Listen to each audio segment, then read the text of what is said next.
ప్రియ దేవుని బిడ్డలారా, దేవదేవుడు మనందరి కన్న తండ్రి మనం ప్రేమించి మనకు అనుగ్రహించిన ఈ చక్కనైనటువంటి అమూల్యమైన అవకాశాన్ని బట్టి మొదటగా తండ్రి అయిన దేవునికి క్రీస్తు ద్వారా కృతజ్ఞతాస్తుతి స్తోత్రాలు చెల్లిస్తూ, ప్రియులైన మీకందరికీ ప్రభువైన యేసు క్రీస్తు నామములో శుభాలు వందనాలు నేను తెలియజేస్తుంటున్నాను. ఏదైనా మనం ఒక ఆధ్యాత్మిక మేలుకొలుపు పాఠాన్ని దైవ గ్రంథం బైబిల్ గ్రంథం వెలుగులో నేర్చుకునే ప్రయత్నం చేద్దాం. పాఠం పేరు ఒక్కసారైనా మరువని దేవుడు, లెక్కలేనన్ని సార్లు మరచిపోయిన నరుడు. ఒక్కసారైనా మరువని దేవుడు. నిజముగా మనం కొన్నిటిని మరచిపోవడానికి, కొన్నిటిని జ్ఞాపకం పెట్టుకోవడానికి ఒక లెక్క ఉంటుంది. చాలా విషయాల్ని నిద్రలో కూడా మర్చిపోం మనం. కొన్ని విషయాల్ని పట్ట పగలు కూడా గుర్తుకు రావు, జ్ఞాపకానికి రావు. దీనికి కారణం ఒకటే, వేటిని మనం గుర్తుపెట్టుకుంటాము అని అంటే వాటి విలువ మన జీవితంలో తెలిసి ఉండాలి, వాటి మీద మనకి ఎక్కువ ప్రేమ ఉండాలి. అలాంటి వాటిని మనం గుర్తుపెట్టుకుంటాం. వేటిని మర్చిపోతామంటే మన జీవితం మీద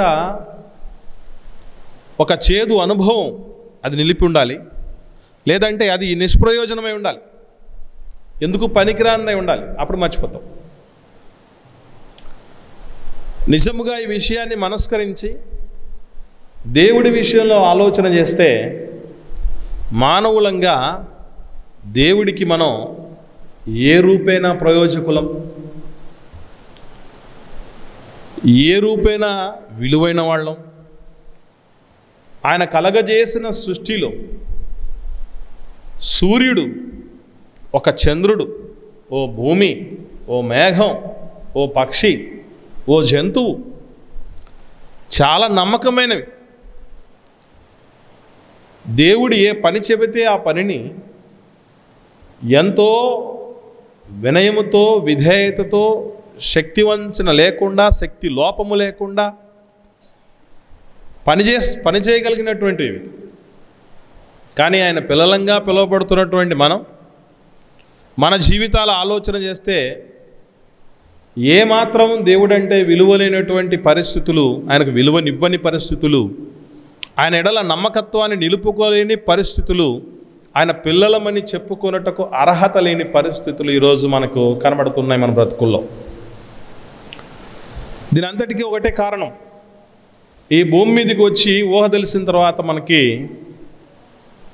మన జీవితంలో మనకు చాలా మేలు చేస్తారు, మన తల మీద పాలు పోస్తారు, వాళ్ళు మనకు ఉపయోగకరులుగా ఉంటారు, మనకు ప్రయోజనకరులుగా ఉంటారు, లాభసాధకంగా ఉంటారు, అన్నిటికీ పనికొస్తారు, సపోర్టుగా ఉంటారని ఎవరినైతే మనం అనుకుంటున్నామో వాళ్ళందరూ దేవుని ముందు ఏమాత్రం కొరగాని వాళ్ళు. దేవుడి కాపుదల ముందు, దేవుడి సంరక్షణ ముందు, దేవుని ప్రేమ ముందు ఏమాత్రము వాళ్ళు ఎన్నిక లేని వాళ్ళు అని చెప్పక తప్పదు. ఉదాహరణకు మనం ఆలోచన చేస్తే ఈరోజు మన జీవితంలో విలువైన వాళ్ళని అందరికంటే ఎవరిని అనుకుంటాం మనం?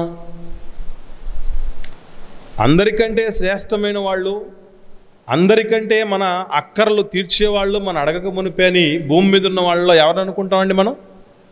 మన అమ్మనాన్నలను అనుకుంటాం, మన అమ్మనాన్నలను అనుకుంటాం. మిగతా వాళ్ళతో పోల్చినప్పుడు నిజముగా వాళ్ళు చాలా గొప్పవాళ్లే, కాదని చెప్పలేదు. కానీ ఎప్పుడైతే దేవుడితో పోలుస్తామో అప్పుడు వాళ్ళు చాలా పరిమితి కలిగిన వాళ్ళు, చాలా చిన్ని వాళ్ళు, ఏమాత్రం ఎన్నిక లేని వాళ్ళని చెప్పచ్చు. ఉదాహరణకు మనం ఆలోచన చేస్తే దేవుడు ఒక మాట అన్నాడు, మనందరికీ తెలుసు. ఏమని ఒకసారి చూద్దాం. పరిశుద్ధ గ్రంథంలో యెషయా గ్రంథం 49వ అధ్యాయం 14-15 వచనాలు చూద్దాం. యెషయా గ్రంథం 49వ అధ్యాయము 14-15 వచనాలను చూడగలిగితే, అయితే సియోను యెహోవా నన్ను విడిచిపెట్టెను, ప్రభువు నన్ను మరచి ఉన్నాడు అని అనుకొనుచున్నది. ఆనాటి దేవుని ప్రజలు దేవుడి గురించి అనుకుంటున్న విషయాలటవి. వారొక్కరేనా అనుకున్నది? మనం కూడా ఏమనుకుంటున్నాం చెప్పండి? ఎన్నిసార్లు మన జీవితాల్లో ఈ మాట మనకు రాలేదు చెప్పండి? ఏమని? దేవుడు నన్ను విడిచిపెట్టాడు, నన్ను మర్చిపోయాడు, నన్ను చిన్నచూపు చూశాడు, మంచి తల్లిదండ్రులు పుట్టించలేకపోయాడు, మంచి ఊర్లో పుట్టించలేకపోయాడు, మంచి చదువు ఇవ్వలేకపోయాడు, మంచి అందం ఇవ్వలేకపోయాడు, మంచి బంధువులు ఇవ్వలేదు, మంచి భార్యని ఇవ్వలేదు, మంచి భర్తని ఇవ్వలేదు, మంచి పిల్లల్ని ఇవ్వలేదు, మంచి తోబుట్టువులు ఇవ్వలేదు, మంచి ఉద్యోగం ఇవ్వలేదు, మంచి ఇరుగు పొరుగుని ఇవ్వలేదు. ఎన్ని కారణాలను బట్టి దేవుడు ఆ విధంగా అనుకోని ఉండమని చెప్పండి. అటువంటి వాళ్ళందరితో దేవుడు చెప్తున్నటువంటి మాట ఏంటంటే 15వ వచనంలో అంటున్నాడు, స్త్రీ తన గర్భమున పుట్టిన బిడ్డను కరుణింపకుండా తన చంటి పిల్లను మరచున అని అంటూ, అవును, మీకు తెలియాల్సిన ఒక చేదు నిజమేంటంటే వాళ్ళైనా మర్చిపోతారు అన్నాడు. ఏమో మీకు నమ్మశక్యంగా ఉందా? మీరు చెప్పండి. తల్లులు చెప్పాలి ముందు. ఇప్పుడు కూర్చున్న వాళ్ళలో చాలామంది తల్లులు ఉన్నారు కదా. ఏ రోజైనా మీ పిల్లల్ని మీరు మర్చిపోయారా? మీటింగ్స్కి వస్తారు, వేరే ఊర్లకు వెళ్తాం మనం, బంధువుల ఇళ్లకు, మిత్రుల ఇళ్లకు, ఎక్కడ పడితే అక్కడికి ఎన్నో చోట్ల మనం పిల్లలు తీసుకుని వెళ్తాం కదా. కర్చీఫ్ మర్చిపోయినట్టు, ఆఖరికి సెల్ ఫోన్ కూడా మర్చిపోయిన సందర్భాలు కూడా ఉంటాయి కదా. పర్సు మర్చిపోయినట్టు, హ్యాండ్ బ్యాగ్ మర్చిపోయినట్టు,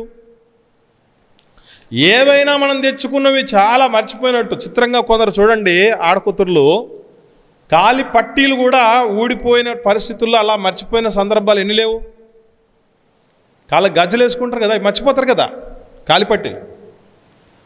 ఇలా ఎన్నెన్నో మర్చిపోయిన సందర్భాలు ఉన్నాయి. కానీ బిడ్డలను అక్కడ పెట్టి మర్చిపోయిన వాళ్ళు ఎంతమంది ఉన్నారు? ఎవరన్నా అసలు? మరి దేవుడు ఏంటి ఈ మాట చెప్తున్నాడు?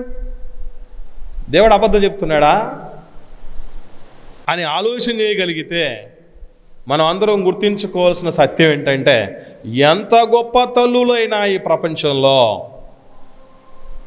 కడుపున పుట్టిన బిడ్డలని మరచిపోయేటటువంటి సందర్భాలు 3 ఉంటాయి.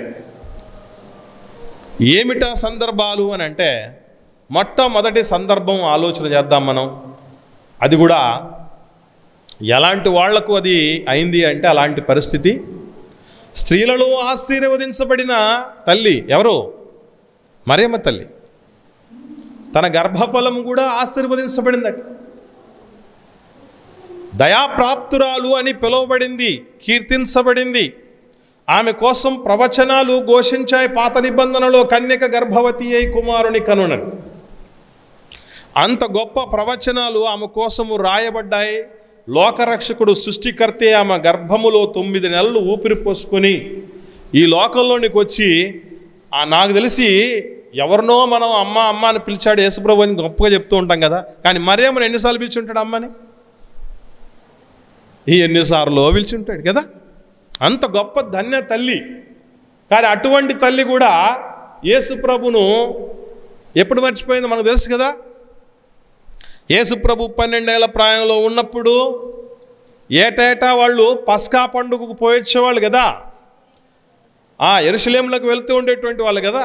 ఆ టైంలో జనసమూహంలో ఉన్నాడేమో అని అనుకొని 3 రోజుల ప్రయాణం సాగించారట. ఇప్పుడు ఏ తల్లిదండ్రులైనా అలా చేయడానికి అవకాశం ఉంటుందా అంటే, అక్కడున్న సిచ్యువేషన్ ఏంటని? అది పండుగ. పండగలో సందడిలో కొన్ని సందర్భాల్లో బిడ్డలను మర్చిపోయేది ఏంటి? వాళ్ళని వాళ్ళే మర్చిపోతారు. మీకు తెలుసో తెలీదు. ఒక ఎగ్జాంపుల్ చెప్తాను దీనికి సంబంధించి. క్రిస్మస్ చాలా బాగా చేసుకుంటున్నాం కదా, మనం అందరం ఆర్భాటంగా చేసుకుంటాం. ఒక నెల రోజులు పైచిలకు ముందు నుంచి ఎన్నో ముందు చూపు చర్యలు జరుగుతూ ఉంటాయి. మనం ప్రతి సంవత్సరం క్రిస్మస్కు నాకు తెలిసి డెకరేషన్ అది ఎప్పుడు చేసి ఉంటాం, మనం క్రిస్మస్ టైంలో చేసి ఉంటాం కదా. ఒకసారి ఒక చైనా దేశంలో క్రిస్మస్ సెలబ్రేషన్ చేస్తున్నారు. ఒక క్రిస్టియన్ సహోదరిమణి షాపింగ్ చేసుకుని వస్తూ ఉంది, రోడ్డు దాటుతుంది. ఈలోపు ఒక విలేకరు వచ్చాడు, న్యూస్ ఛానల్ విలేకరు వచ్చి ఆమె నోటి దగ్గర మైక్ పెట్టి, క్రిస్మస్ ఇంత బాగా చేసుకుంటున్నారు కదా, షాపింగ్లు చేసుకుని 2 చేతుల నిండా ఫుల్గా సరుకు పట్టుకొని వెళ్ళిపోతుంది ఆమె, బట్టలు అవి ఇవి డెకరేషన్ సామాగ్రి అంతే. ఆమెను అడిగారు, ఇంతకు క్రిస్మస్ అంటే ఏంటి అంటే, అది కూడా తెలియదా నీకు విలేకరి అని చెప్పి, క్రిస్మస్ అంటే యేసు ప్రభు చచ్చిపోయిన రోజు అని చెప్పింది. అంటే పండగ సందడిలో క్రిస్మస్ అంటే యేసు ప్రభు ఈ లోకంలోకి వచ్చిన రోజు, యేసు ప్రభు పుట్టినరోజు అనే విషయం కూడా మర్చిపోయింది. ఇంకొక సహోదరిమణి ఆమె పెళ్ళి సందడిలో ఉంది, పెళ్ళి ఆమెదే. ఈ సందడిలో పెళ్లి పనుల్లో పడిపోయి నాన్నని అంటుందట, అన్నీ మొత్తం వర్క్లన్నీ అయిపోయి పెళ్లి పందిరిలోకి వెళ్ళాలి. అప్పుడు నాన్న అడుగుతుందట, నాన్న నేను కూడా పెళ్ళికి వస్తానని. ఎవరు అడిగింది? పెళ్లి కూతురే నేను కూడా పెళ్ళికి వస్తానని అడిగిందట. సందట్లో ఉంటే అలాగుంటుంది పరిస్థితి. పస్కా పండుగ అనేటువంటి ఆ సందడిలో ఉండి మహాతల్లి, తల్లులగన్న తల్లి, అమ్మలగన్న అమ్మ అన్నటువంటి వీధిగా చెప్తూ ఉంటాం కదా మరియమ్మ తల్లిని. అటువంటి తల్లి సైతం సందడిలో పండగలో మర్చిపోయిందట. మీరెంత ఆ తల్లితో పోల్చినప్పుడు? ఇక రెండవ సందర్భం, నిద్రలో ఉంటే కూడా మర్చిపోతారమ్మా, నిద్రలో ఉంటే కూడా మర్చిపోతారు. దీనికి ఒక ఎగ్జాంపుల్ మనం ఆలోచన చేస్తే, సొలొమోను గారి కాలంలో మహారాజు సొలొమోను గారు ఉన్నారు కదా, దావీదు గారి కుమారుడు. ఆయన రాజుగా పరిపాలిస్తున్నటువంటి సమయంలో 2 వేశ్యలైనటువంటి తల్లులు, వేశ్యలైనప్పటికీ వాళ్ళు కూడా తల్లులే. ఆ తల్లులలో ఇద్దరికి మగపిల్లలు పుట్టారు. ఒక ఆవిడ నిద్రలో ఏం చేసిందనంటే బెడ్డ మీదకి దొర్లింది. నిద్ర ఎంత ప్రమాదకరమైందంటే, మీకు విషయం చెప్పాలి, పెద్దలు అంటారు, నిద్రపోయినోడు చచ్చిపోయినోడు ఒకటట. విన్నారమ్మా సామెతది? నిద్రపోవటం అంటే చచ్చిపోయిన వాళ్ళతో సమానం అట. ఎంత బలవంతున్నైనా నిద్రలో ఉన్నోడు చంపేయచ్చు, తెలుసా మీకు? ఎందుకు అని అంటే ఏం చేయలేరు నిద్రలో ఉండగా. అలా నిద్రలో అంత పెద్ద, అసలు వాస్తవంగా మెలకువతో ఉన్నప్పుడు మీరు గమనించండి, బెడ్ మీద పడుకున్నప్పుడు ఒక చిన్న ఏదన్నా ఒక ఎత్తులాగా బాడీ కింద పడింది అనుకోండి, శరీరం కింద ఏదో ఉంది అని వెంటనే లేచి అట్లన్నీ క్లియర్ చేస్తాం కదా. అదే నిద్రలో ఉన్నప్పుడు రాళ్ళ మీద పడుకున్నా కూడా ఏమనిపిస్తుందట. అందుకే నిద్ర సుఖమెరగదు, ఆకలి రుచెరగదు అంటారు. నిద్ర అనేది సుఖమెరగదట. ఇంకా సుఖమెరగటం కాదు, బిడ్డను కూడా ఎరగదు. దేవుడు చెప్పిన సత్యం ఇది.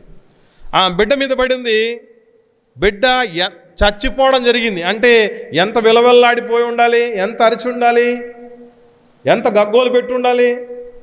అటువంటి పరిస్థితుల్లో కూడా ఆమెకు మెలకువ రాలేదు అంటే నిద్రలో కూడా మర్చిపోయే పరిస్థితి ఉంది బిడ్డల్ని. 3వ సందర్భం ఉంది. ఒకవేళ మీరు అనుకోవచ్చు, అయ్యయ్యో ఎంత సందడైనా, ఎంత పండుగలున్నా, ఎన్ని పరిస్థితులు ఉన్నా కూడా, ఎంత ఆనందోత్సవాలున్నా మేము మర్చిపోవండి అని అనుకోవచ్చు. లేదా నిద్రలో ఉన్నా కూడా చీమ చిటుక్కుమన్నా లేచేస్తామని, ముఖ్యంగా పిల్లలు ఏడ్చినట్టు తెలిసిందంటే లేచిపోతామని చెప్పచ్చు. కానీ 3వ రకపు తల్లు ఈ ప్రపంచంలో ఇంకా ఇలాంటి వాళ్ళు లేరు, ఉండరు అనడానికే లేదండి. ఎందుకనంటే 3వ రకం వాళ్ళు ఎవరు మర్చిపోతారు అని అంటే, గుర్తుపెట్టుకోండి, బైబిల్లో దేవుడు చెప్పినటువంటి మాట ఏంటంటే, ఒక తల్లి బిడ్డను కోల్పోయిన తర్వాత మర్చిపోవడం జరుగుతుంది. బైబిల్లో దేవుడు ఒక మాట అంటాడు, ఏమన్నా తెలుసా? కన్న గర్భము వారిని మరచును, చనిపోయిన తర్వాత మనిషి చనిపోయిన తర్వాత కన్న గర్భం మర్చిపోతుందట. అది దేవుడు చాలా చక్కగా చెప్తాడు బైబిల్లో. కాబట్టి ఒక మనిషి, ఒక తల్లి ముఖ్యంగా ఏమర్థం చేసుకోవాలి మనం అంటే, సందడిలో ఉన్న మర్చిపోతారు, నిద్రలో ఉన్న మర్చిపోతారు. బిడ్డ చనిపోయిన తర్వాత క్రమక్రమంగా ఏం చేయడం మొదలు పెడతాం తెలుసా? మనం తల్లులు కానీ తండ్రులు కానీ ఏం చేస్తారండి? మర్చిపోతారు, క్రమక్రమంగా మర్చిపోతారు. అది ప్రతి మనిషి జీవితంలో మనకు కనబడేదే, జరిగేదే. అది ఎవరు దానికి అతీతులు కాదు. దాన్ని మర్చిపోకూడదు మనం. అలా మర్చిపోకపోతే మనం బతకలేం. అందుకే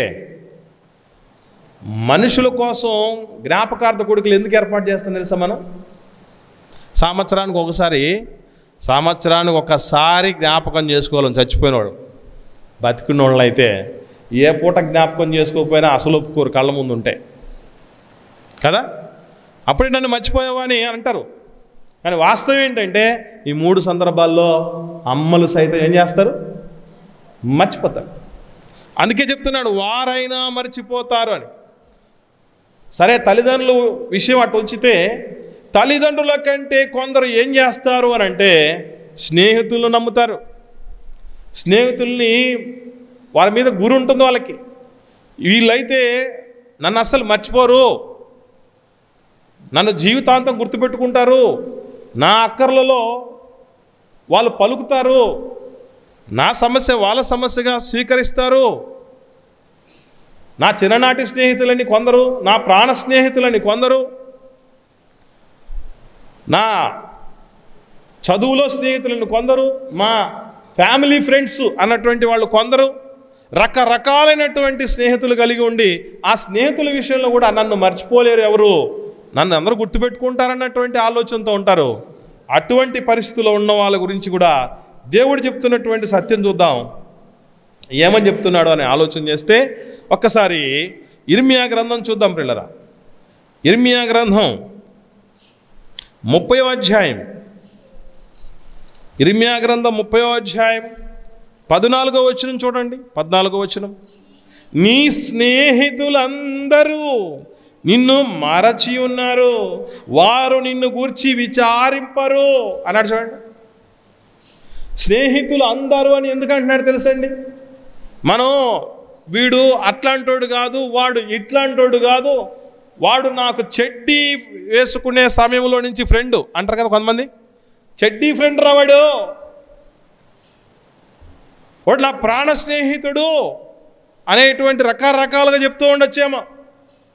ఇట్లాంటి ఫ్రెండ్ కాదు నా ఫ్రెండ్ అని. కానీ అందుకే ఇలాగా ఒకరిని నేను వాడికంటే వీడి స్పెషల్, వీడికంటే వాడి స్పెషల్ మనం అనుకుంటామని దేవుడు చెప్తున్న మాట. నీ స్నేహితులందరూ కూడా నిన్ను మర్చిపోయారు. ఇంకా ఎవరు మర్చిపోతారు తెలుసా? ఓకే, అమ్మ నాన్నలైనా మర్చిపోవచ్చు, స్నేహితులైనా మర్చిపోవచ్చు. నేను వాళ్ళకి ఎంతో సాయం చేశాను, వాళ్లకు వాళ్ళ ఇరుకుల్లో, ఇబ్బందుల్లో, ప్రతికూలతలో ఉన్నప్పుడు, సమస్యల్లో ఉన్నప్పుడు, ప్రాణాపాయ పరిస్థితిలో ఉన్నప్పుడు, చచ్చిపోతున్న పరిస్థితిలో ఉన్నప్పుడు నేను వాళ్ళని ఆదుకున్నాను. అట్లాంటి వాళ్ళు అసలు మర్చిపోరు అనుకుంటారేమో. కానీ చరిత్ర చెప్తున్న వాస్తవం, యాకోబు అనేటువంటి, నేను అబ్రహాము, ఇసాకు, యాకోబులో దేవుడిని చెప్తాడు కదా దేవుడు. ఆ యాకోబు గర్భవాసమున పుట్టినటువంటి కుమారుడు ఒక ఆయన ఉన్నాడు, ఆయన పేరు యోసేపు గారు. యోసేపు గారి జీవితంలో జరిగినటువంటి ఒక యథార్థ సంఘటన ఏంటో తెలుసండి? ఆయన జైల్లోకి వెళ్తాడు. జైలుకి ఎందుకు వెళ్తాడో మీకు తెలుసు కదా. చెయ్యని నేరానికి ఆయన జైలు శిక్ష అనుభవించాల్సి వచ్చింది.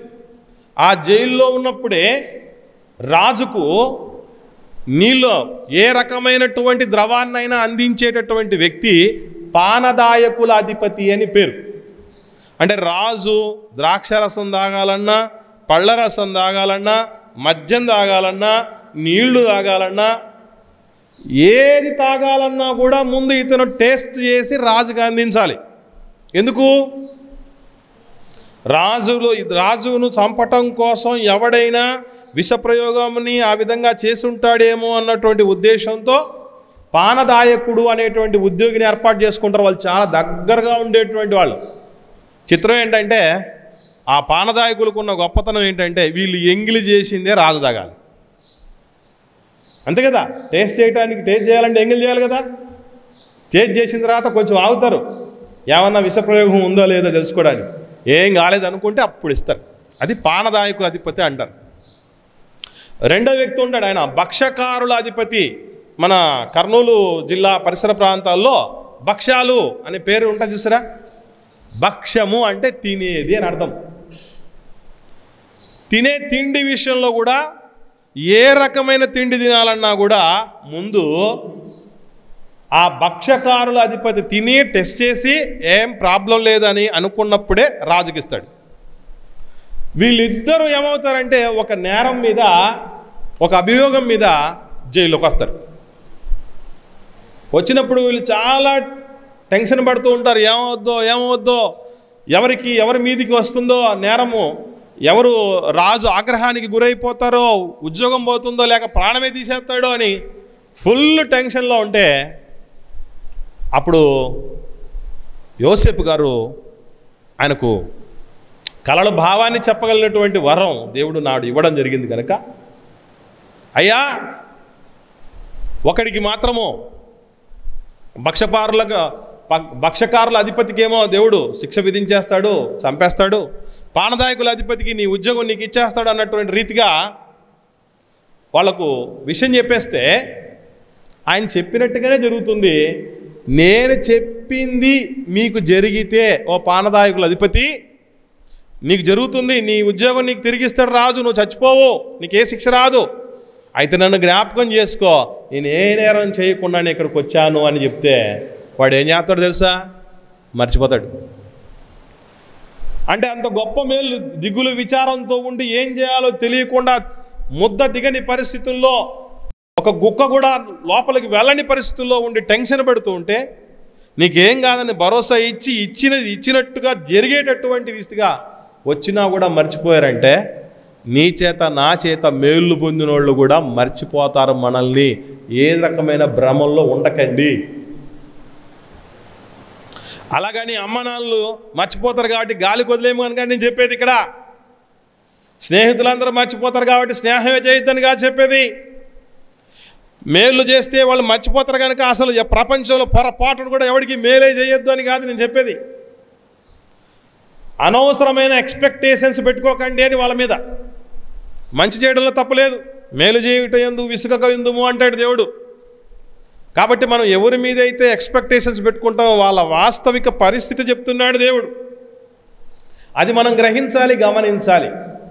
మరి దేవుడి విషయం ఆలోచన చేస్తే దేవుడు చెప్తున్నటువంటి మాట, ఇట్లాంటి వాళ్ళు ఎవరైనా మర్చిపోతారు కానీ నేను నిన్ను మర్చిపోలేను అండి. అప్పుడప్పుడు మనకు ఎవరైనా ఒక గిఫ్ట్ ఇవ్వాలనుకుంటే కొందరు మాత్రమే ఏమని ఆలోచన చేస్తారంటేనండి, ఎప్పుడు వాళ్లకు పనికి రావాలి, వాళ్ళ కళ్ళ ముందే ఉండాలి గిఫ్ట్, వాళ్ళకి ఈజీగా గుర్తు రావాలి మనం ఇచ్చిన గిఫ్ట్ అన్నటువంటి రీతిగా ఉండి ఏం చేస్తారంటే రిస్ట్ వాచ్ ఇస్తారండి. చేతి గడియారాలను గిఫ్ట్గా ఇస్తారు.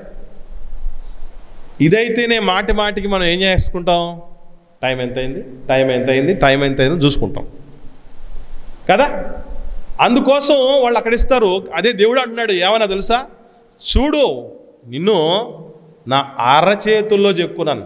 అరచేతికి ఉన్నటువంటి శక్తి ఏంటో తెలుసండి, ఈ ప్రపంచంలో మన దేహంలో ఉన్నటువంటి అవయవాలన్నింటిలో కూడా గట్టిగా పట్టుకునేది ఏమిటి అని అంటే అరచెయ్యే. కాలుతో పట్టుకోలేవు, నోటితో పట్టుకోలేవు, ముక్కుతో పట్టుకోలేవు, కళ్ళతో పట్టుకోలేవు, ఏ అవయవంతో పట్టలేవు. అరచెయ్యితోనైతే ఒడిసి పడతావు గట్టిగా. అంటే అంత గట్టిగా నిన్ను పట్టుకొని ఉన్నాను. ఇంకోటి ఏంటంటే అరచెయ్యి కళ్ళ ముందే ఎప్పుడు కనబడుతూ ఉంటుంది. నా కళ్ళ ముందే ఉన్నారు, గట్టిగా నా దగ్గరే ఉండిపోయారు, మీరు భద్రంగా ఉన్నారు. ఎక్కడ మర్చిపోతాం? కన్ను అరచెయ్యిని ఎప్పుడన్నా మర్చిపోయిందా? కన్ను అరచెయ్యిని ఎప్పుడన్నా మర్చిపోయిందా? నీ చేతికి వేళ్ళు ఎన్ని ఉన్నాయని అడిగితే ఎవడన్నా తడుముకుంటాడా? ఈయన ఉండొచ్చని. ఎందుకు వెంటనే చెప్తావు? ఎప్పుడు ఎక్కువసేపు చూసుకునే దాన్నే. మరి ముఖ్యంగా భోజనం చేసే సమయంలో ముఖ్యంగా ఇవి ఎంత బాగా పనిచేస్తాయంటే, దేవుడు ఎంత అద్భుతమైన శక్తిని ఇచ్చాడంటారండి. కరివేపాకు కనబడింది అనుకోండి, ఏం చేస్తుంది? వేలు చెయ్యి సింపుల్గా పక్కన తీసి పెట్టేస్తుంది. మాంసపు ముక్క మిక్సింగ్, దానిలోకి ఎంత కూర కలపాలి, ఎంత మాంసం ముక్క కరెక్ట్గా సెట్ అవుద్ది, అన్నీ కలగలిపి మిక్సింగ్ చేసి చక్కగా నోటి సైజుకు తగ్గట్టుగా ఉండజేసి చక్కగా లోపలికి వెళ్తుంది. ఇలా ప్రతిదీ కూడా చాలా శక్తి దీనికి. ఈ అరచేతులతో పని చేసుకోవడం మనకు తెలిసిందైతే, అరచేతులను మనం చెక్కుకొని పదిలంగా దాచుకోవటం దేవుడికి తెలుసట. అందుకే దేవుడు కొన్ని సందర్భాల్లో ఏమని చెప్తాడంటేనండి, చాలా స్ఫూర్తివంతమైన మాటలు చెప్తాడు దేవుడు. ఒకసారి యెషయా గ్రంథంలో మళ్ళీ ఒకసారి చూద్దాం. 44వ అధ్యాయం 44వ అధ్యాయం యెషయా గ్రంథం 21వ వచనం చూద్దాం. 21వ వచనం, యాకోబు, ఇశ్రాయేలు, వీటిని జ్ఞాపకం చేసుకునుము, నీవు నా సేవకుడు, నేను నిన్ను నిర్మించితిని. ఇశ్రాయేలు, నీవు నాకు సేవకుడివై ఉన్నావు, నేను నిన్ను మరచిపోజాలను. గమనించండి, దేవుడు ఇశ్రాయేలును ఒక్కడే నిర్మించాడా? మనల్ని కూడా నిర్మించలేదా? వారిని నిర్మించిన దేవుడు మనల్ని నిర్మించాడు. వారిని తన సేవకు పిలుచుకున్న దేవుడు మనల్ని పిలుచుకున్నాడు. మరి వాళ్ళ కోసం చెప్పిన మాట ఏంటంటే, నేను నిన్ను మరచిపోజాలను. నిజముగా ఎంతవరకు మర్చిపోలేడంటే, మనం ఇంతకుముందు చూసాం కదా, ఎక్కడ ఎవరైనా మర్చిపోతారు అని అంటే ఖచ్చితంగా మరణము సంభవించిన తర్వాత మర్చిపోతారు అని. దేవుడు గొప్పతనం ఏంటంటే, మనం చచ్చిపోయినా కూడా ఆయన మరవలేదు. అందుకే పౌలు గారు అంటారు ఎఫెసీయులకు రాసిన పత్రికలో, ఒకసారి చూద్దాం 2వ అధ్యాయం ప్రారంభ వచనం చూద్దాం. ఎఫెసీయులకు రాసిన పత్రిక 2వ అధ్యాయం ప్రారంభ వచనం, మీ అపరాధముల చేతను పాపముల చేతను చచ్చిన వారై ఉండగా అన్నాడు. చూడండి, ఏమండి, అపరాధములతో పాపములతో చచ్చిపోవడం అంటే ఏ చావది అమ్మా? ఆత్మీయంగా చచ్చిపోవటం. ఇప్పుడు నేను అడుగుతున్నాను, మనం చాలాసార్లు చెప్తాం కానీ చాలా సింపుల్గా తీసుకుంటాం. ఆత్మీయంగా చచ్చిపోవటం అంటే ఏంటో జాగ్రత్తగా ఆలోచన చేయగలిగితే, శరీరం శారీరకంగా చనిపోవటం అనేది ఆత్మీయంగా చనిపోవటంతో పోల్చినప్పుడు చాలా చిన్నది. అవునా కాదు చెప్పండి? శారీరకంగా చనిపోవటం అన్నది ఆత్మీయంగా చనిపోవటంతో పోల్చినప్పుడు చాలా చిన్నది. ఎందుకనంటే ఆత్మయే జీవింపజేసేది, శరీరం కేవలం నిష్ప్రయోజనం. మనం చూసాం,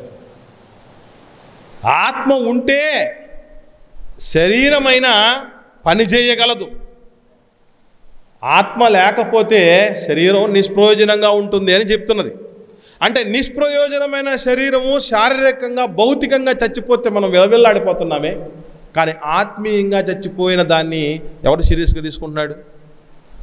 దేవుడు కొన్ని సందర్భాల్లో జీవిస్తున్నాం అన్న పేరు ఉంది కానీ, జనాభా లెక్కల్లో ఓటర్ లిస్టులో ఆధార్ కార్డులో నీ పేరుంది కానీ, నా దగ్గర లిస్టులో నువ్వు గల్లంత అయిపోయావని అంటే మనం ఏం చేసుకుంటామంటే లైట్ తీసుకుంటాం, లేకపోతే పోయిందిలేండి.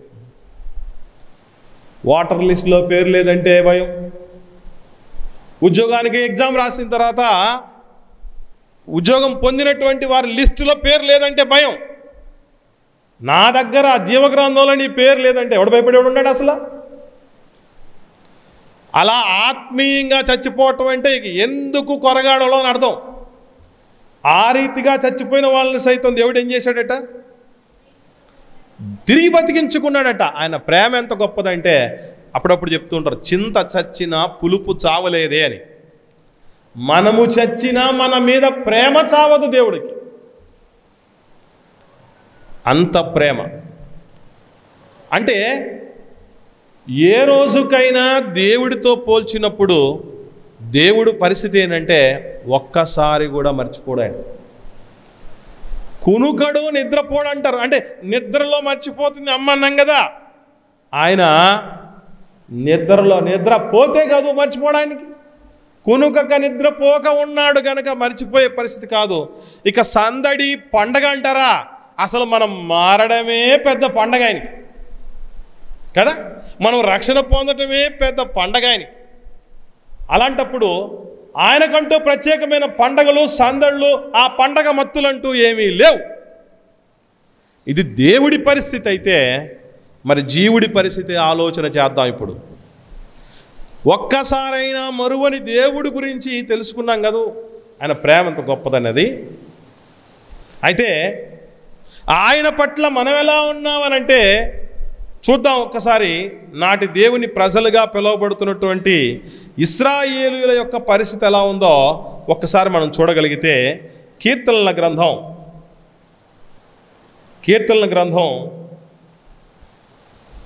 106వ కీర్తన ఒక్కసారి చూద్దాం.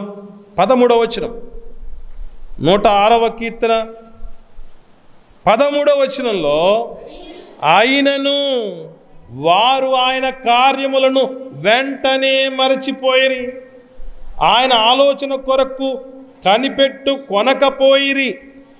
ఏమండి, ఎట్లా నడిపించాడట దేవుడు అంటే 7వ వచనం చూడండి. ఐగుప్తులో మా పితరులు నీ అద్భుతములు గ్రహింపకయుండిరి, నీ కృపాబాహుళ్యమును జ్ఞాపకమునకు తెచ్చుకొనకయుండిరి.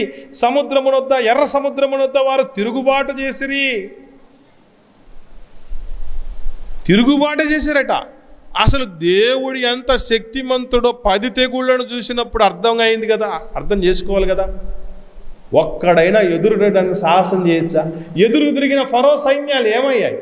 ఎదురు తిరిగినటువంటి ఆ కఠినాత్ములైన ఐగుప్తీయులు ఏమయ్యారు? ఇంతమంది పెట్టల్లా రాల్చేశాడే దేవుడు. ఇట్లాంటి దేవుడు పట్ల ఎదురు తిరగడానికి నేను కల్లోనైనా ఊహలోనైనా సాహసం చేయొచ్చా అనే ఆలోచన చేయలే. అంటే వీళ్ళు ఏం చేశారు? ఆయన అన్ని రకాలైనటువంటి చిత్రం ఏంటో చూడండి. ఇదే ఐగుప్తు దేశంలో ఉన్నారు ఇశ్రాయేలీలు, తెగుళ్ళ చేత విలవెల్లాడి చచ్చిపోయింది ఐగుప్తీయులు తప్ప ఇశ్రాయేలుకు ఒక్కడికి కూడా ఈగ వాళ్ళని దేవుడు. పేలు ఐగుప్తీయులకు మాత్రం పట్టాయి, ఇశ్రాయేలుకి ఏం కాలేదు. మిడతలు వచ్చాయి, ఇశ్రాయేలుకి ఏం కాలేదు. గాఢ అంత కారం కలగజేశాడు దేశంలో ఉన్నటువంటి ఐగుప్తీయులకి అందరికీ, ఇశ్రాయేలుకి ఏం కాలేదు. తొలిచూలు పిల్లల్ని తీసేయడం జరిగింది, పశువుల్లో తీసేయటం జరిగింది, మనుషుల్లో తొలిచూలు పిల్లల్ని ఐగుప్తీయులకు మాత్రమే తీసేయటం జరిగింది. ఇశ్రాయేల్ పిల్లలకి ఏం కాలేదు, సంతోషంగా వాళ్ళు పిల్ల పాపలతో ఉన్నారు. ఇన్ని రకాలుగా దేవుడు తనేంటో నిరూపించుకుంటే మర్చిపోయారు, తిరుగుబాటు చేశారు, సనుక్కునేవాళ్ళు సనుక్కున్నారు, వ్యభిచారం చేసేవాళ్ళు వ్యభిచారం చేశారు. ఇది నాటి దేవుని ప్రజల యొక్క పరిస్థితి. వాళ్ళేనా మనం కూడానా అంటే మనము కూడా అలాంటి వాళ్ళమే. ఎందుకనంటే దేవుడు అంటారు, ఇర్మియా గ్రంథం చూద్దాం ఒకసారి 2వ అధ్యాయం. ఇర్మియా గ్రంథం 2వ అధ్యాయంలో దేవుడు చెప్తున్నటువంటి ఒక బాధాకరమైనటువంటి విషయం చూడగలిగితే 32వ వచనం. ఇర్మియా గ్రంథం 2వ అధ్యాయం 32వ వచనం. కన్యక తన ఆభరణములను మరచునా, పెళ్లి కుమారి తన వడ్డానమును మరచునా. దేవుడు అంటున్న మాట 2 ఎగ్జాంపుల్స్ మన ముందు పెడుతున్నాడు. ఒక కన్యక ఏం మర్చిపోదటండి? ఆభరణాలను మరవదట. దేవుని నమ్ముకున్న పిల్లలు కావచ్చు, దేవుని నమ్మనోళ్ళు కావచ్చు, పల్లెటూరోళ్ళు కావచ్చు, పట్టణంలో ఉన్నోళ్ళు కావచ్చు, చదువుకున్నోళ్ళు కావచ్చు, చదువు రానోళ్ళు కావచ్చు, అందరూ కన్యకలకు ఉన్న కామన్ లక్షణం ఏంటి చెప్పంటారా? ఆభరణాలంటే పిచ్చి. ఉందో లేదో బాగా ఆలోచన చేసుకొని చూడండి, ఉంటుంది. ఒక్క ముక్కు పుడక మాత్రమే ఉంది, 2వ ముక్కు పుడక 3వ ముక్కు పుడక నాకు లేదు. లేదంటే ఒక్క జత దుద్దులు మాత్రమే, చెవి దుద్దులు ఉన్నాయి, 2వ జత 3వ జత లేవు అన్నటువంటి వాళ్ళు కానీ, ఒక జత మాత్రమే కాలి పట్టీలు ఉన్నాయి, ఇంకా అంతకు మించి ఏమి లేవు అన్నోళ్ళు కానీ, ఒక్కొక్కటే ఉన్నటువంటి వాళ్ళు చాలా అరుదుగా ఉంటారు. అసలే లేనివాళ్ళు అసలే ఉండరు. ఉంటారమ్మా? ఉండరా? నీ బంగారం ఎక్కడ పెట్టావనంటే మర్చిపోయిన వాళ్ళు ఉంటారా? ఎక్కడ పెట్టారో పర్ఫెక్ట్గా చెప్తారు. నిద్రలో లేపు అడిగినా కూడా పలానా బీరువాలో పలానా చోట పలానా ప్లేస్లో పెట్టేసాం టక్మని చెప్పేస్తారు. అంతవరకు ఎందుకు ఇక్కడ కూర్చున్న వాళ్ళని నేను అడుగుతున్నాను, మీ దగ్గర బంగారం ఏమేమి ఉన్నాయమ్మా ఆభరణాలు అంటే చెప్పరు మీరు? మర్చిపోతారా? అదే ఉన్న బైబిల్ రెఫరెన్స్ మర్చిపోవడానికి? చెప్పండి. కాదు కదా. ఆభరణాలను మర్చిపోదట ఆడకూతురు. పెళ్లి కుమార్తె అయినప్పుడు గమనించి చూడండి. కావాలంటే స్వతహాగా సొంత వడ్డానం కొనుక్కునే స్తోమత లేదనుకోండి, కనీసం ఏం పెట్టుకోవాలని చూస్తారు అమ్మా? చెప్పండి. కనీసం బయట నుంచి తెచ్చుకున్నటువంటి రెంట్కు తెచ్చుకున్నటువంటి 1 గ్రామ్ గోల్డ్ అన్నా పెట్టుకొని సంబరపడాలంటారు. వంకీలు ఉండవు. స్వతహాగా కొనడానికి చాలా రేటు ఉంటాయి. వంకీలు బాడుకి రెంట్కి తెచ్చుకుంటాం, కిరాయికి. వడ్డానం కూడా అలాగే తెచ్చుకుంటాం. పెళ్లి కూతురు అంటే వడ్డానం లేకపోతే ఏం బాగుంటుందండి? అలాగా మర్చిపోరట. అలాంటివి అస్సలు మర్చిపోయిన విషయాలు చెప్తున్నాడు దేవుడు. ఇక్కడ దేవుడికి బాధ కలిగించిన విషయం ఏంటంటే, కింద చూద్దాం. నా ప్రజలు. ఎవరా ప్రజలు? దేవుని ప్రజలు ఇశ్రాయేలీయులు. నాటి ఇశ్రాయేలీయులు, నేడు మనం. ఎన్నిసార్లు మర్చిపోయామటండి? లెక్కలేనన్ని సార్లు, లెక్కలేనన్ని దినాలు నన్ను మర్చిపోయారు. దేవుడు ఎన్నెన్నో లెక్క పెట్టాడండి. ఇసుక రేణువులను లెక్క పెట్టినటువంటి దేవుడు, అడుగు జాడల్లో లెక్క పెట్టినటువంటి దేవుడు, తల వెంట్రుకలను లెక్క పెట్టిన దేవుడు, ఆయన నిన్ను ఎన్నిసార్లు మర్చిపోయామని మేమని అడిగితే కౌంట్ లేదురా అబ్బాయి అన్నాడు ఆయన. లెక్కలేనన్ని సార్లు, లెక్కే చేయకుండా మర్చిపోయాం మనం. ఆదివారం వస్తే ఈరోజు దేవుడికి ఇవ్వాల్సింది అని ఎంతమంది గుర్తొస్తుంది? ఆ రోజే సోమవారం నుంచి శనివారం వరకు మిగిలిపోయినటువంటి పనులు ఏమైనా ఉన్నాయా అని గుర్తొస్తాయి మనకి. ఈరోజు పిల్లల కోసం ఏమైనా చూసేది ఏమైనా ఉందా? వాళ్ళు ఏమైనా కొంచెం ఆహ్లాదకరమైనటువంటి పరిస్థితులకు వెళ్ళడానికి వాళ్ళు సంతోషపెట్టడానికి ఎక్కడికైనా ప్లేస్కి తీసుకెళ్దామా అనేటువంటి ఆలోచనలు ఉంటాయి కొంతమందికి.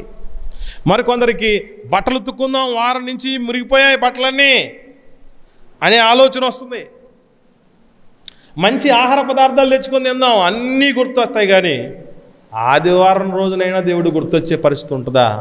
పోనీ అందులో కూడా మనం పగలంతా ఇస్తామా? వచ్చినా పగలంతా ఇస్తామా? టైం ఎక్కువైపోయిందంటే ఏం పాస్టర్ గారు టైం సెన్స్ తెలియదు, పాడు తెలియదు. పాస్టర్ గారికి ఎదురుగానే వాచ్, ఇంత పెద్ద వాచ్ పెట్టాం, గుడ్ల గోప కళ్ళు వేసుకుని ఉన్నాడు, ఏం ప్రయోజనం? చూడడు చేయడు. ఆకలి అవుతుందా, వదిలేద్దామా లేదా అని ఆలోచన చేయడు. షుగర్ పేషెంట్లు ఉన్నారు ఇక్కడ. ఆయన వినటం వల్ల విశ్వాసం కలగా కానీ విసుగు పుట్టిస్తున్నాడు ఆ పాస్టరు.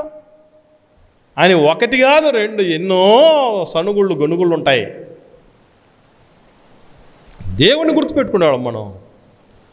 నేను అడుగుతున్నాను, మీరు చెప్పండి, మీరు బైబిల్ చదవడానికి అలారం పెట్టుకున్న వాళ్ళు ఎక్కడ ఉన్నారు? అంత మహానుభావులు ఎవరైనా ఉన్నారు ఇక్కడ? అయ్యో ఈరోజు బైబిల్ చదవాలి, ఈ టైంలో మర్చిపోతానేమో అని అలారం పెట్టుకునే వాళ్ళు ఎవరైనా ఉన్నారా? ఉండదు. పిల్లలు స్కూల్కి పంపడానికి సంబంధించి నేను తెల్లవారం లేకపోతే ఇబ్బంది కాబట్టి ఏం చేయాలనుకుంటారు చాలామంది? అలారం పెట్టుకొని మరి లేస్తారు. ఏదైనా ఇంపార్టెంట్ పనికి పోవాలి, ఫంక్షన్కి వెళ్ళాలన్నప్పుడు అలారం పెట్టుకొని మరి లేయాలని చూస్తారు. ప్రార్థన చేయడం మర్చిపోతానేమో, అలారం పెట్టుకొని ప్రార్థన చేయాలి అన్నోళ్ళు ఎవరైనా ఉంటారా? చర్చి టైం అవుతుంది, అలారం పెట్టుకొని చర్చికి రావాలి అన్నోళ్ళు ఎవరైనా ఉంటారా? మర్చిపోవడం అంటే ఎట్లా మర్చిపోవడం అంటున్నారు? ఇదే. మనం ఆదివారం చర్చికి పోలేకపోతే బాధపడి మదనపడి అయ్యో పోలేకపోయానని గింజుకున్న వాళ్ళు ఎంతమంది ఉంటారా?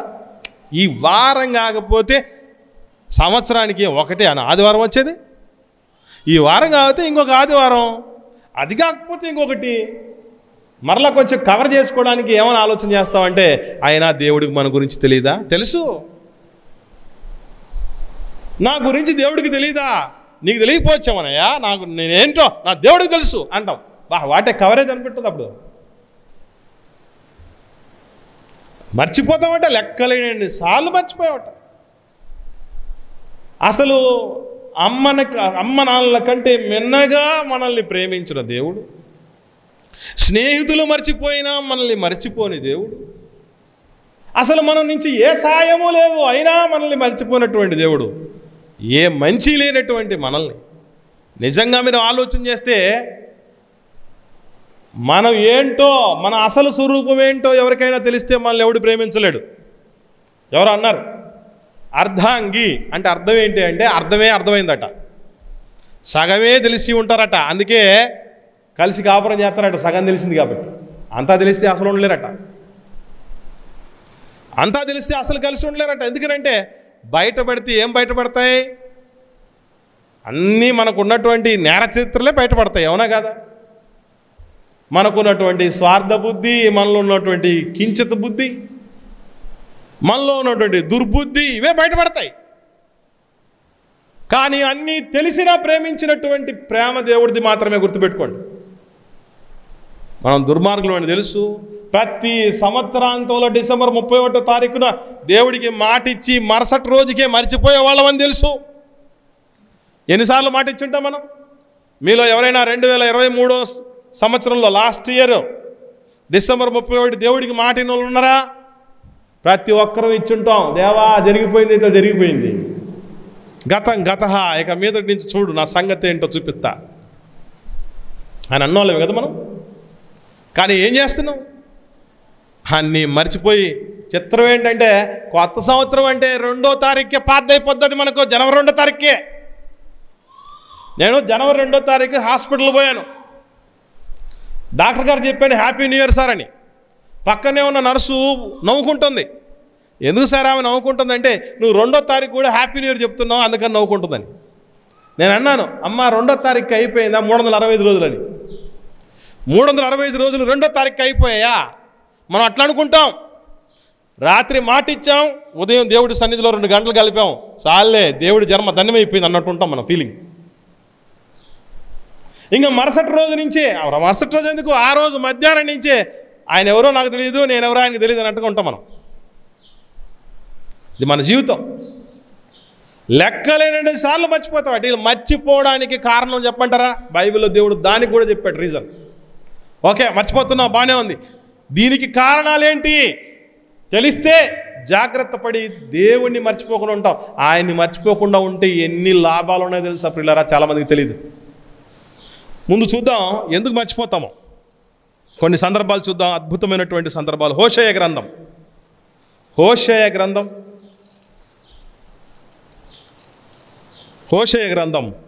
13వ అధ్యాయము 6వ వచనాన్ని చూద్దాం. 6వ వచనం చూద్దాం. తర్వాత వారికి మేత దొరకగా వారు తిని తృప్తి పొంది గర్వించి నన్ను మరచిరి. దేవుణ్ణి మర్చిపోవడానికి కారణం చెప్తున్నాడు. దేనివల్ల మర్చిపోతామంటే మనం? దేనివల్ల మర్చిపోతామండి? ఏమని రాశాడు దేవుడు? మేత దొరికింది, తిని తృప్తి పొందారు, తృప్తి పొందిన తర్వాత గర్వం వచ్చింది, గర్వం వచ్చి మర్చిపోతారు. నాశనానికి ముందు గర్వం నడుచునంటే, గర్వం అంటే ఏంటనుకుంటున్నారు? దేవుణ్ణి సమస్తమును ధారాళంగా అనుగ్రహించి. నాకు ఎప్పటికీ ఒక డౌట్, ఒక బిడ్డ పుట్టేంత వరకు అమ్మకు పాలిళ్ళు ఉంటాయి.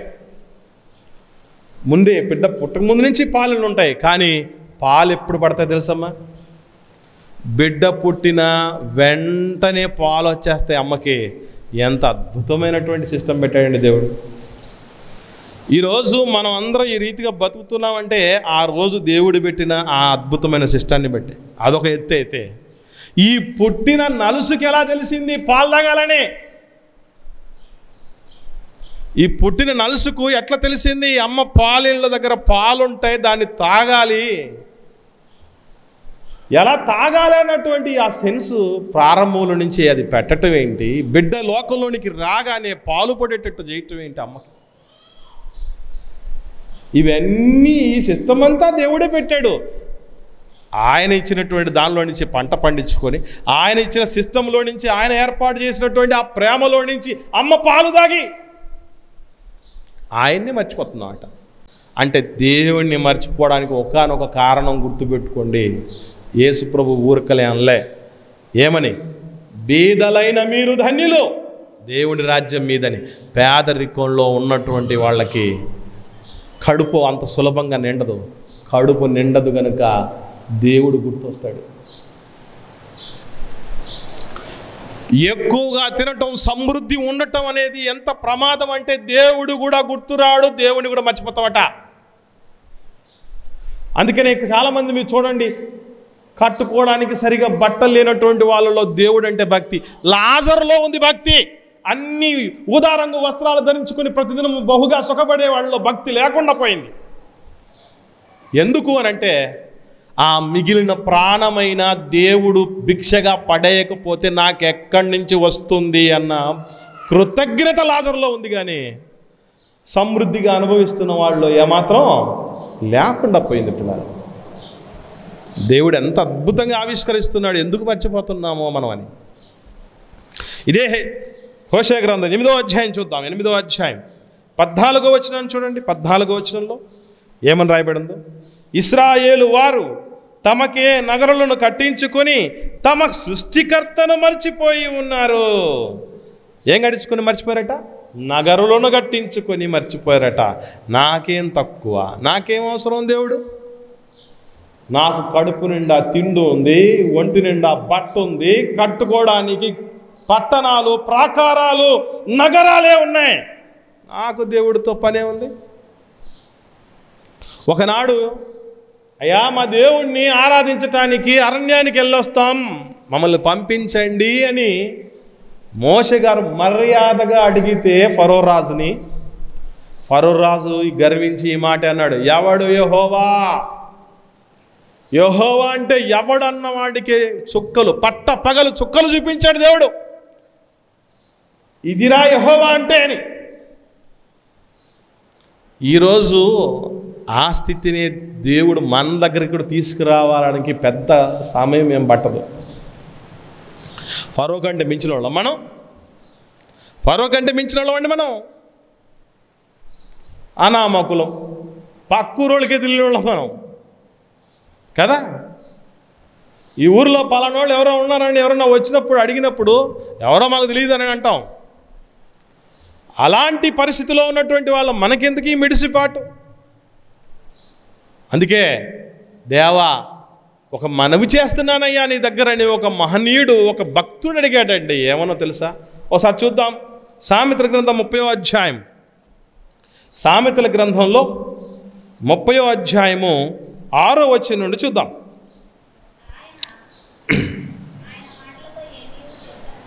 ఏడవ వచనం చూద్దాం అమ్మా. 7వ వచనం నుండి, దేవా నేను నీతో 2 మనవులు చేసుకునిచున్నాను, నేను చనిపోకముందు వాటిని నాకు అనుగ్రహించు, వ్యర్థమైన వాటిని అబద్ధమును నాకు దూరంగా ఉంచు, పేదరికమునైన ఐశ్వర్యం నాకు దయచేయకము, తగినంత ఆహారం నాకు అనుగ్రహించుము.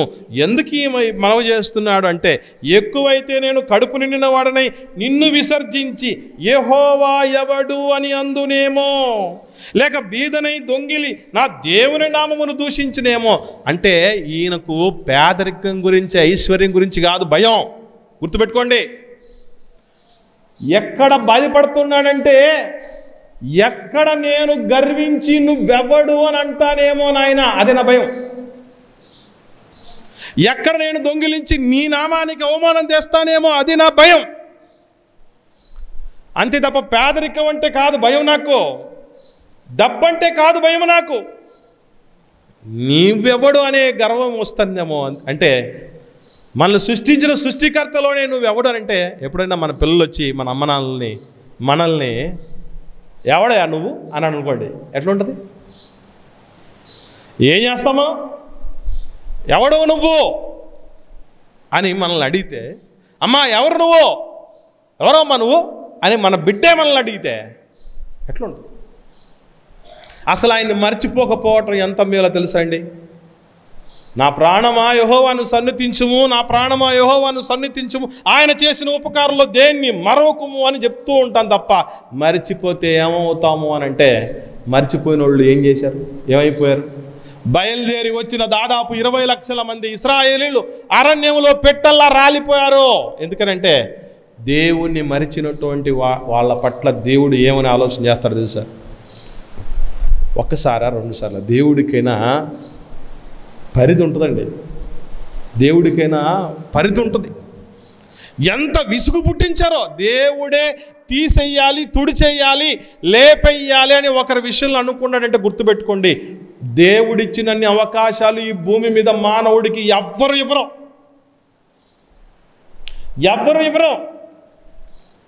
దేవుడు తీసేయాలని నిర్ణయం తీసుకున్నాడంటే ఎన్ని అవకాశాలు ఇచ్చినా వాళ్ళు కాల రాసుకున్న వాళ్ళే ఉంటారు తప్ప మరొకటి కాదు పిల్లలు. మరి ఆయన చేసిన మేలు గుర్తుపెట్టుకుంటే ఏమవుద్దో తెలుసా? ఒకసారి మీరు గమనించగలిగితే, తప్పిపోయిన కుమారుడని పిలువబడుతున్న కొడుకు ఉన్నాడు కదా మనకి. ఆయన తప్పిపోయిన కుమారుడు కాదు, ఆయన తప్పిపోయి తిరిగి వచ్చిన కుమారుడు. ఆయన నాన్న గురించి ఏం జ్ఞాపకం చేసుకున్నాడు చూద్దాం. ఈ మాట చూసుకుని ముగించుకుందాం. లూకాసు వార్త 16వ అధ్యాయం,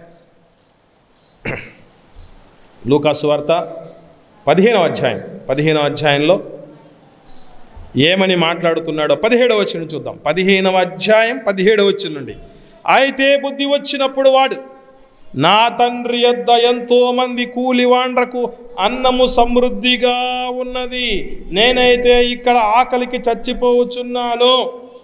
ఇదండి తన జీవితంలో టర్నింగ్ పాయింట్ తెచ్చింది. వెంటనే మనోడికి ఎవరు గుర్తొచ్చారు? నాన్న. ఏమని గుర్తొచ్చాడు?